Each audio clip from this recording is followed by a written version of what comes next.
എന്തൊക്കെ ആർഭാടമാണ് മുസ്ലിം സമുദായത്തിൽ നടന്നുകൊണ്ടിരിക്കുന്നത്. എന്തൊക്കെ സൈസ് ഫുഡുകളാണ് നമ്മൾ പ്രിപ്പയർ ചെയ്യപ്പെടുന്നത്. ആയിരക്കണക്കിന് ആളുകളെ പ്രിയപ്പെട്ടതായ സഹോദരൻ അല്ലെങ്കിൽ പ്രിയപ്പെട്ടതായ മോളുടെ കല്യാണത്തിന് വേണ്ടി വിളിച്ചു വരുത്തിയിട്ട് നിന്ന് തീറ്റിക്കുന്നതായ സംസ്കാരം ഈ ഉമ്മത്ത് കൊണ്ടുവന്നില്ലേ? ആലിമീങ്ങളെ പോലും വിളിച്ചു വരുത്തിയിട്ട് വേണ്ട രീതിയിൽ ഭക്ഷണം കൊടുക്കാനോ റാഹത്താക്കി വിടാനോ അതിനുപോലുമുള്ള മൈൻഡ് ഇന്ന് നമ്മുടെ ഉമ്മത്തിനില്ല. ഇന്ന് ബഫേ സിസ്റ്റത്തിന്റെ അവസ്ഥകൾ അധികരിച്ചു കൊണ്ടിരിക്കുകയാണ് മുസ്ലിം സമുദായത്തിൽ പോലും. എന്തേ ഈ ബഫേ സിസ്റ്റത്തിന്റെ ഗുണം എന്തെന്നറിയോ? ഇസ്സത്തുള്ള ഒരുത്തനും പോയി യാചിച്ച് നിന്ന് എടുത്തു കഴിക്കാൻ നിൽക്കൂല. കാരണം അവന് മടിയാണ്.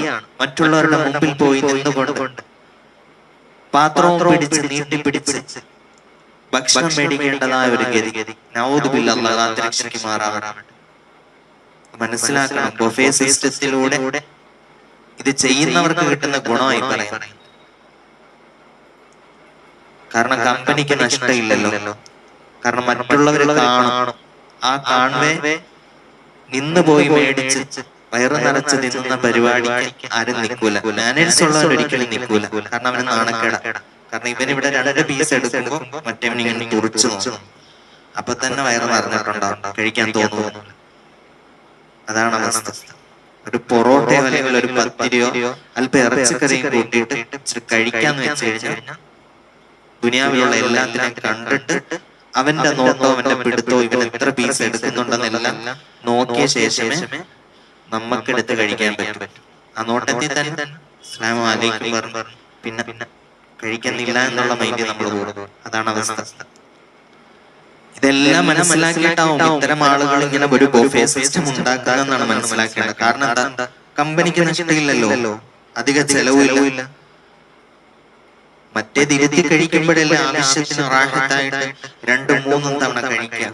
ആ പരിപാടിയൊന്നും ഇല്ലല്ലോ. അള്ളാഹു കാത്തുരക്ഷിക്കുമാറാവട്ടെ. അള്ളാഹു കാത്തുരക്ഷിക്കുമാറാവട്ടെ. ഇത്തരത്തിലുള്ള സിസ്റ്റത്തോടോ ഇത്തരത്തിലുള്ള പാശ്ചാത്യരുടെ കണ്ടുപിടുത്തത്തോടോ ഒരിക്കലും ഇസ്ലാം പ്രോത്സാഹിപ്പിക്കുന്നില്ല. എന്തുകൊണ്ട്? നിന്ന് പഠിക്കാൻ, നിന്ന് കഴിക്കാൻ ആരാ പഠിപ്പിച്ചത്? ഇരുന്ന് കഴിക്കണം, അവനെ റാഹത്തായ നിലയിൽ കഴിപ്പിച്ച് വയറ് നിറപ്പിച്ച് വിടണമെന്ന് പഠിപ്പിച്ചതായ ആ മതത്തിന്റെ അനുയായികളാണ് നമ്മൾ ഓരോരുത്തരും. അവർ തന്നെ ഇത്തരത്തിലുള്ള മോശമായ അവസ്ഥാസ്ഥിതികൾ അറിഞ്ഞിട്ടും അറിയാത്തവനെ പോലെ ഇത്തരത്തിലുള്ള സിസ്റ്റം നമ്മുടെ സമൂഹത്തിൽ, നമ്മുടെ വീടിന്റെ അകത്തളങ്ങളിൽ, കുടുംബങ്ങളിൽ കൊണ്ടുവരുമ്പോൾ ഇതൊക്കെ ഒരു മോഡേൺ ടെക്നോളജിയുടെ ഭാഗമായി നമ്മുടെ യുവതികൾ കരുതുമ്പോൾ മനസ്സിലാക്കിക്കോ, പടച്ച റബ്ബിന് ഒരിക്കലും പൊരുത്തമില്ല എന്ന കാര്യം. അല്ലാഹു നമുക്ക് ഈമാൻ നൽകട്ടെ.